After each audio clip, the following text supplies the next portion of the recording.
Welcome to Real World, the place where fiction meets reality in the most unexpected ways. Here, we don't just talk about anime, we dive deep into the minds of its creators, unravel secrets behind the scenes, and explore the hidden meanings that turn great stories into unforgettable legends. If you're passionate about the stories that shape our culture, you're in the right place. Subscribe, because the real world is full of truths waiting to be discovered. Today, we start a mind-bending journey into the world of Death Note. Not just the plot you already know, but the layers, the mysteries, the inspirations, and the facts that make this psychological thriller so unique. Death Note isn't just an anime. It's a moral battlefield, a psychological labyrinth, and a philosophical puzzle that still sparks debates to this day. So get ready. We're about to uncover what truly makes Death Note unforgettable. The first thing that makes Death Note stand apart is the way it was born. Tsugumi Ohba, the mysterious author behind the story, has never publicly revealed their true identity. Some fans believe Ohba is a pen name for Hiroshi Gamo, the creator of Bobo Bobo Bobo, due to similarities in handwriting and editorial circles. But the truth remains hidden, just like the themes that swirled beneath the surface of the anime itself. Keeping an author's identity a mystery isn't just rare, it's practically unheard of in the manga industry. And that only adds to the enigmatic energy of Death Note.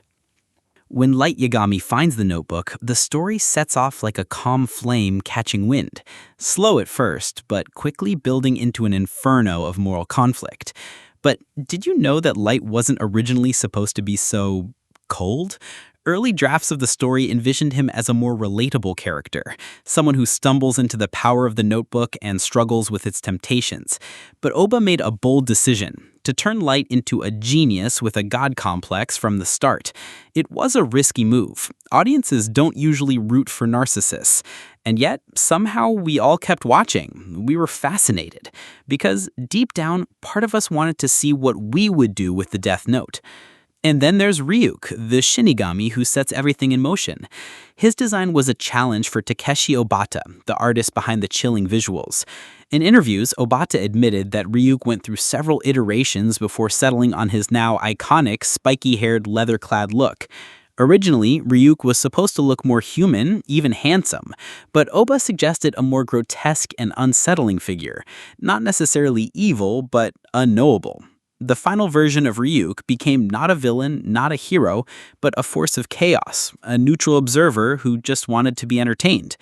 And in a way, isn't that what we are too, watching lights rise and fall, entertained and silently judging? Curiously, Ryuk's obsession with apples wasn't in the original concept either. It was added later, partly for comic relief. But there's a deeper layer. In Japanese culture, apples don't carry the same symbolic weight as in Western traditions. However, the creators played on the idea of temptation, apples as the forbidden fruit, to echo the biblical fall of man. Light, too, falls the moment he picks up the notebook. The visual of Ryuk munching apples while Light spirals deeper into madness is now iconic, a clever blend of humor and myth that defines Death Note. And let's not forget the psychological warfare between Light and L. These two characters were built to mirror each other. Light, the face of righteousness turned tyrant, and L, the oddball detective whose methods are as unorthodox as his posture. But what really makes their rivalry unforgettable is the chess match of intelligence and ego. In real life, no two people could possibly think this many moves ahead, and yet the show makes it believable by grounding it in real psychological theory. Ohba once said he wanted the story to be like a mental shogi game, every move unpredictable, every strategy hidden. Even L's name, a single letter, is minimalist genius. It gives nothing away, just like the character himself. Behind the scenes, the manga faced real challenges. The editorial team at Weekly Shonen Jump wasn't sure if a story about death, manipulation, and abstract justice would connect with its young audience. Shonen Jump, after all, is known for its action-packed, high-energy tales, think Naruto, One Piece, Dragon Ball. Death Note was a quiet storm. It had no real battles, no power-ups, no training arcs. And yet, it became one of the magazine's biggest hits. Why? Because the power wasn't in muscles, it was in the mind. Light and L's battle captivated readers week after week, not with explosions, but with mind games. Fans drew charts, speculated endlessly, and tried to outthink the characters. Death Note sparked a level of intellectual engagement that few other series ever achieve. And maybe that's the secret. In a world oversaturated with noise, Death Note dared to whisper. But not everything was smooth. When the animation adaptation launched, some scenes had to be altered or toned down. The animation team had the difficult task of translating intense psychological tension into visual drama. One famous example is Light's "I'll take a potato chip and eat it" scene. What could have been a mundane moment became a legendary meme thanks to the over-the-top direction and voice acting. Critics mocked it, fans loved it, but everyone remembered it. And that's the power of Death Note, turning even the simplest actions into something unforgettable. Welcome back to Real World, where stories aren't just stories, they're blueprints of the human mind. In the first part of our journey into Death Note, we peeled back the curtain on its creation, its characters, and the creative risks that made it unforgettable. But that was only the surface. Now it's time to go deeper, into the philosophies, controversies, and real-world reflections behind this dark masterpiece. Fasten your seatbelts. Light Yagami's descent is just beginning. From the moment Light picks up the Death Note, the story throws us into a chilling question. What would you do if you had the power to kill anyone without consequences? It's a question that lingers in every episode, gnaws at every viewer, and redefines what it means to be a hero or a villain, because Death Note doesn't give us a clear answer. It doesn't want to. It wants you to wrestle with it. Light begins with what he believes are good intentions, to rid the world of criminals, to create a new era of peace through fear. It sounds noble at first, but this is where the genius of the show unfolds. Slowly, we see his idealism rot into obsession. His sense of justice becomes personal. He starts killing not just criminals, but anyone who opposes him. Journalists, investigators, innocents who get in his way. He says it's for the greater good, but really it's about control. This transformation echoes real-world dictators and cult leaders who began with utopian dreams but turned monstrous in pursuit of power. Death Note doesn't just reference justice. It dissects it, tears it apart, and shows how even the purest ideals can be poisoned by ego. The question is never, what is justice? It's whose justice wins. And that's a question with no safe answer. One of the most haunting parts of the series is how many viewers supported Light. That's no accident. The writers designed it that way. They wanted us to empathize with him just enough to feel the temptation. It's psychological warfare, not just between Light and L, but between the creators and the audience. You're drawn to Light's charisma, his intelligence, his certainty. And then you realize you were rooting for a murderer. Contrast that with L, eccentric, barefoot, sugar-obsessed, but razor-sharp in mind. He represents another form of justice, the one that plays by the rules, the one that believes in truth and law. And yet, even L crosses lines. Surveillance without warrants, human experiments, emotional manipulation. He may be trying to stop a killer, but the tactics are ethically gray. Once again, Death Note asks, is there such a thing as a clean conscience in the pursuit of justice? The moral ambiguity of the series is one reason it sparked so many debates around the world. In some countries, schools and governments reacted strongly. In China and Russia, Death Note faced censorship due to fears it could influence young minds. In some U.S. schools, students were suspended for bringing homemade Death Notes, notebooks mimicking the one from the anime, filled with the names of classmates and teachers. It wasn't just a show anymore, it had leaked into reality. But perhaps that's part of what makes Death Note so powerful. It holds a mirror up to our world and shows us how thin the line is between order and control, between law and power. The story unfolds in a way that makes you feel complicit. As Light justifies each kill, you find yourself thinking, maybe he has a point. And then another innocent dies. The line blurs, the truth fades. A fascinating fact. Death Note was inspired, in part, by Japanese concepts of giri and ninjo, the conflict between duty and emotion. Light's duty, in his mind, is to purify the world. His emotion, cold, buried, and ruthless, is sacrificed to accomplish that. But his downfall begins when emotion slips through the cracks. His fear, his pride, his desire to win. That's when his plans start to unravel. Even the structure of the story reflects this duality. The first half of the anime is a tight psychological duel, a masterpiece of tension and logic. But after L's death, yes, we'll talk more about that moment later, the tone shifts, the pace slows, new characters emerge. Fans are divided on whether the second half maintains the same brilliance. But one thing is certain, it shows the consequences of unchecked power and how even gods can be replaced. The creators themselves hinted that the story was never about good versus evil, but about intellect versus conscience. Light's intellect is unmatched, but his conscience? Twisted, buried, gone. And that's where Death Note warns us. Genius without morality is a dangerous thing. Another layer worth exploring is the symbolism behind the names. Light, Yagami, a name that suggests purity, hope, clarity, and yet he brings darkness. His surname, Yagami, can be rearranged to spell Kamiya, God's house. He wants to become a god, and in doing so, defiles everything divine. L, on the other hand, hides behind a single letter. No identity, no ego, just logic, just pursuit, just truth. Even the rules of the Death Note reflect the cold, bureaucratic horror of absolute power. They're specific, clinical, almost mechanical. The human whose name is written in this notebook shall die.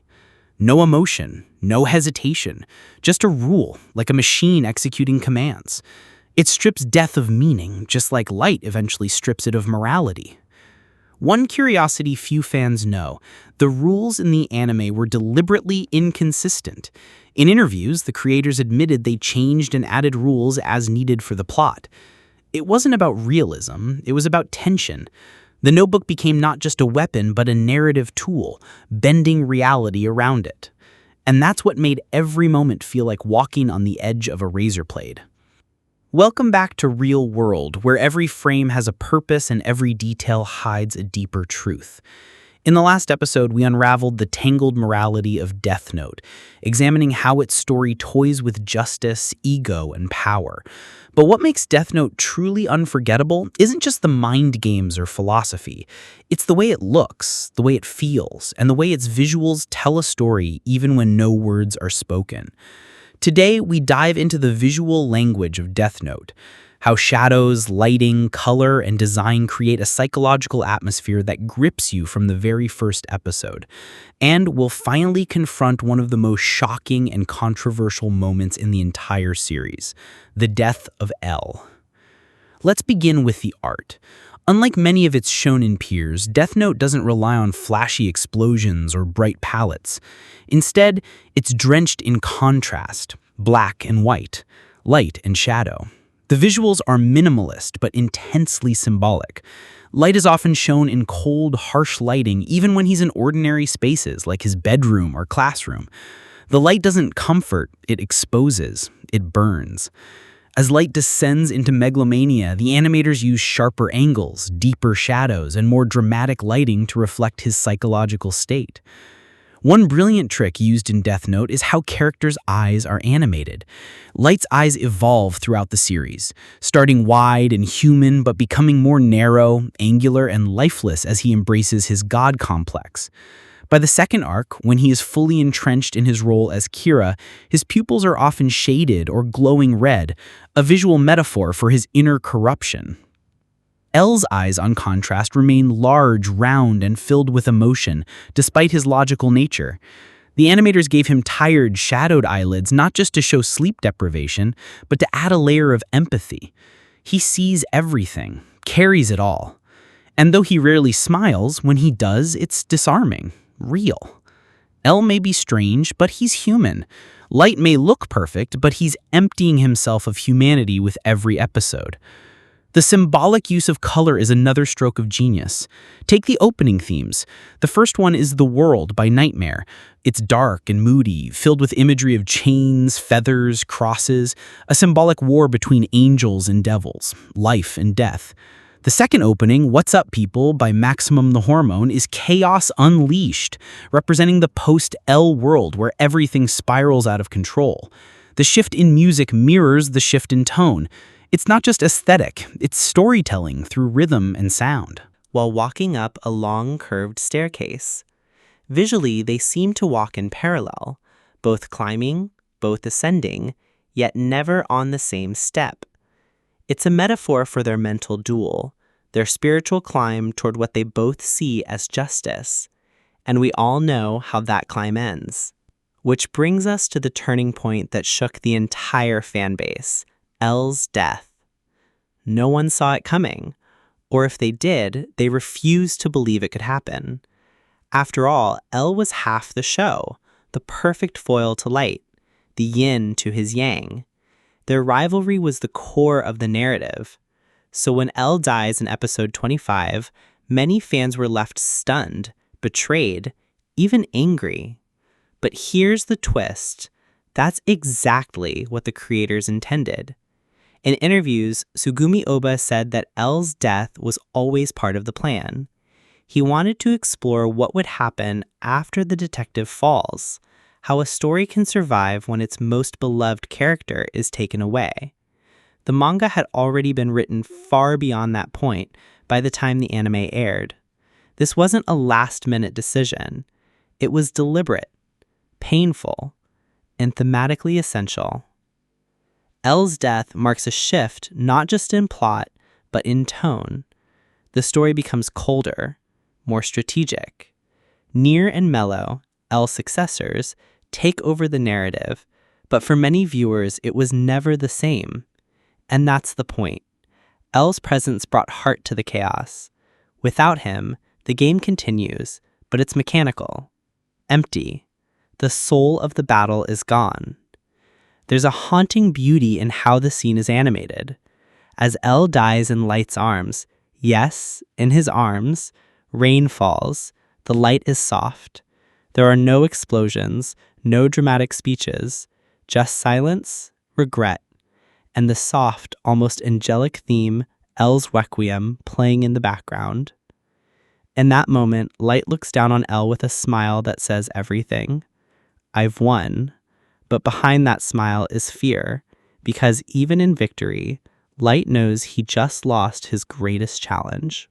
This moment sparked endless online theories and debates. Some fans believe L suspected his own death and allowed it to happen to prove Light was Kira. Others think L's final smile hints that he knew he'd return in some form, through Nier, through legacy, through doubt. Regardless of the theory, the impact is undeniable. L's death is the sole crack of Death Note. From that point forward, everything is aftermath. Interestingly, Takeshi Obata admitted that he preferred L over any other character. He said L was fun to draw, easy to understand, and incredibly expressive. When L died in the manga, Obata was reportedly saddened, more so than when any other character died. For many fans, that sadness echoed. Welcome back to real world, where stories don't just stay on the screen, they spill out into society, into headlines, into courtrooms. In our last chapter, we witnessed the fall of L and the rise of shadows in Death Note's narrative. But what happens when a story this dark, this morally provocative, escapes the boundaries of fiction?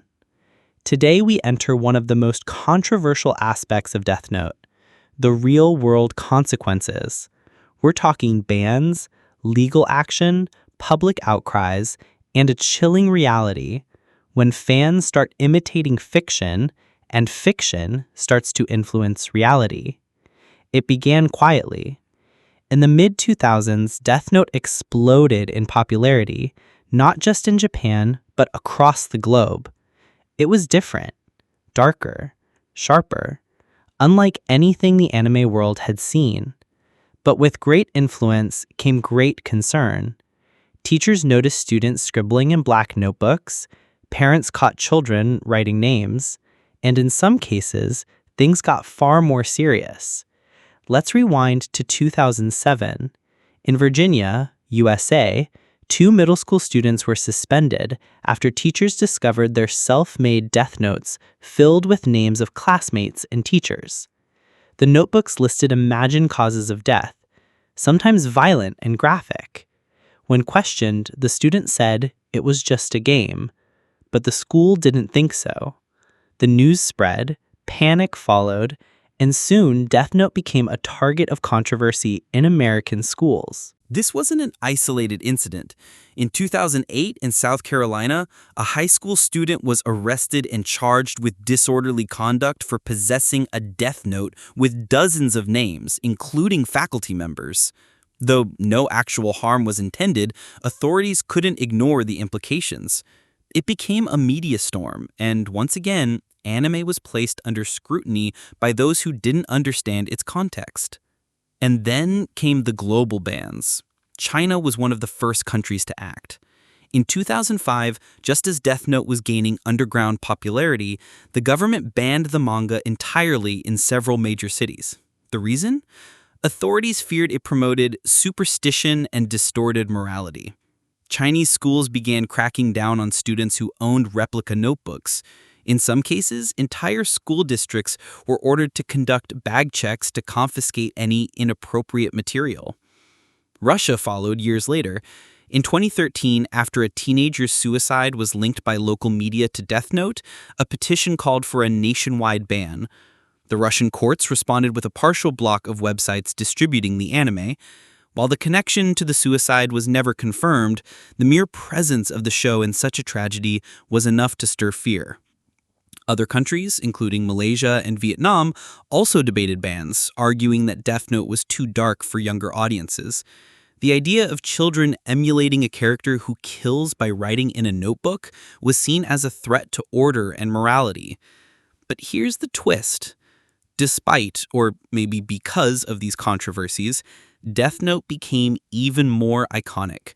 Forbidden fruit is always tempting. Fans who were once casual viewers started digging deeper into the story's philosophy, its ethical questions, its psychological complexity. That brings us to another fascinating impact, the academic world. Believe it or not, Death Note has become a topic of serious study in universities. Psychology departments analyze Light Yagami's narcissistic traits and moral disengagement. Philosophy classes debate whether Kira was a consequentialist, a utilitarian, or just a delusional tyrant. Criminologists even use the story as a case study in how justice systems can be challenged or manipulated by charismatic individuals. One paper from a UK university titled God Complex in Popular Culture placed Light Yagami alongside characters like Walter White from Breaking Bad and Frank Abagnale Jr. from Catch Me If You Can, showing how audiences are drawn to morally gray geniuses. The conclusion? We admire brilliance, even when it terrifies us. And there's more. Death Note has been cited in ethical debates about artificial intelligence. Some scholars argue that AI systems, like the Death Note itself, can execute commands without understanding morality. They ask, what happens when decision-making is separated from conscience? It's the same question Ryuk represents. He never kills out of emotion, only out of curiosity, just like an algorithm. Speaking of Ryuk, fans around the world began creating replica notebooks, some harmless, some not. On forums, people shared Death Note rituals, where they'd write names and imagine revenge. While most of it was roleplay, it sometimes went too far. In 2015, a student in Mexico used a Death Note prop in a school prank that was taken as a threat. The student was suspended, and local officials called for monitoring of anime content in schools. But here's the deeper truth. Death Note was never meant to be glorified. The show doesn't celebrate Light's power, it warns us about it. That message is clear if you watch closely. Light starts confident, noble even, but as the deaths pile up, his soul darkens. He manipulates, lies, kills innocents, and ultimately becomes what he swore to destroy. His final moments aren't triumphant. They're tragic. He dies alone, exposed, desperate. In fact, the creators made sure of this. In the manga and the anime, Light's last moments are carefully constructed. He's bleeding, limping, hallucinating. The boy who once called himself a god dies begging for his life.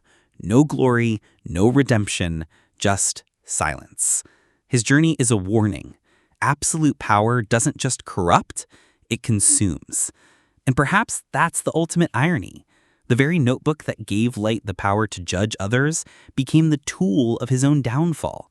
In trying to become justice, he lost sight of humanity and of himself. Welcome back to Real World, where every ending is just a new beginning for truth. Over the past 4 episodes, we've unraveled the mysteries of Death Note, its creation, its moral dilemmas, its iconic rivalries, and its chilling real-world impact. But now, it's time to ask the question that matters most. Why does Death Note still matter? Why, nearly 2 decades after its release, is it still whispered about, analyzed, referenced, and feared? Because Death Note didn't just tell a story, it changed storytelling. Let's begin with its legacy in the anime industry. Before Death Note, the idea of a shonen hit with almost no physical battles was nearly unheard of. No epic fights, no supernatural tournaments, just minds, just strategy, just dialogue. Yet it worked spectacularly. It proved that intellectual tension could be just as gripping as physical action. After Death Note, anime like Code Geass, Psycho Pass, and Attack on Titan began pushing more psychological and philosophical themes. Death Note opened that door. And then came the adaptations, and there were many. The 2006 live-action Japanese film trilogy brought a more grounded take on the manga's events. It softened some of Light's cruelty, giving him a bit more humanity, possibly to make him more sympathetic to movie audiences. Then came spin-offs like L Changed the World, focusing on L's final days, expanding his backstory. Fans were divided. Some loved the deeper dive, others missed the ambiguity that made L so mysterious. Then came in 2017 the controversial American Netflix adaptation. Set in Seattle, with a very different tone and cast, it was a radical reimagining. Light Turner, not Yagami, became a far less calculating version of Kira. The film was heavily criticized by fans for missing the spirit of the original, oversimplifying the moral depth and turning a chess match into a chase scene. But even that version reignited global conversations. People returned to the source material, debates flared, memes spread. The Notebook never stayed closed for long. And memes? Oh yes, few anime have generated as many iconic internet moments as Death Note. From I'll take a potato chip and eat it, to Ryuk's gleeful laughter. The show's most absurdly intense moments have been immortalized in GIFs, remixes, and parody videos. Even people who haven't seen the anime recognize its aesthetic. The dramatic close-ups, the gothic visuals, the operatic soundtrack. It's become a cultural template. But beyond entertainment, Death Note has become a touchstone for discussing deeper issues. Law students reference it in essays about justice and vigilantism. Ethics professors use it to frame debates about power and surveillance. Psychologists cite Light Yagami as a near textbook case of narcissistic personality disorder fused with megalomania. What other anime has left that kind of intellectual footprint? And perhaps more personally, Death Note challenges you, the viewer. It asks questions few shows dare to raise. What kind of world do you want? Who deserves to die? Could you be corrupted? It doesn't tell you how to feel. It puts the pen in your hand and dares you to write. Even the concept of the Death Note itself has become a philosophical object, a notebook that lets you kill anyone, instantly, anonymously, without trial. It's terrifying. And yet, people fantasize about it. Not because they want to kill, but because they want control. Over pain. Over injustice. Over the things that seem unfair in the real world. Death Note is a fantasy of ultimate agency, and it forces us to examine that dark desire. That's why it still resonates, because it speaks to something deeper than anime. It taps into the human fear of being powerless and the danger of becoming too powerful. It's a mirror, a trap, a test, and it's still being tested. In 2020, a new one-shot sequel to the manga was published. It showed a new character receiving the Death Note and how modern society, with surveillance, digital footprints, and instant media, would react. The twist? The world had changed so much that even Kira's notebook was no longer useful in the same way. The Shinigami King imposed new rules. The internet moved too fast. The notebook's magic couldn't keep up with the real world anymore. And yet, the core dilemma remained. Would you use it even if you could? So what now? Death Note doesn't end with Light's death. It lingers. It's still being discovered by new viewers, still being dissected by thinkers, still being adapted, referenced, feared, and loved. It's one of the few anime that has transcended genre, audience, and even culture. It became myth. And what makes it even more powerful is how little it asks of you. Just a name, just a thought, just a slip of paper. It's not about supernatural powers. It's about the decisions we make when no one is watching. So as we close the final page of this story, remember, Death Note isn't just fiction. It's a question. One that echoes in every act of justice, every abuse of power, every moment when we say, they deserve it. It's a warning, a riddle, a dare. This is the legacy of Death Note. And here, in the real world, that legacy belongs to us all. Thank you for joining this journey. If this series made you think, question, or see Death Note in a new light, please like, subscribe, and share with others who love deep stories that echo into reality. And stay tuned, because in the real world, every anime has secrets, and we're just getting started.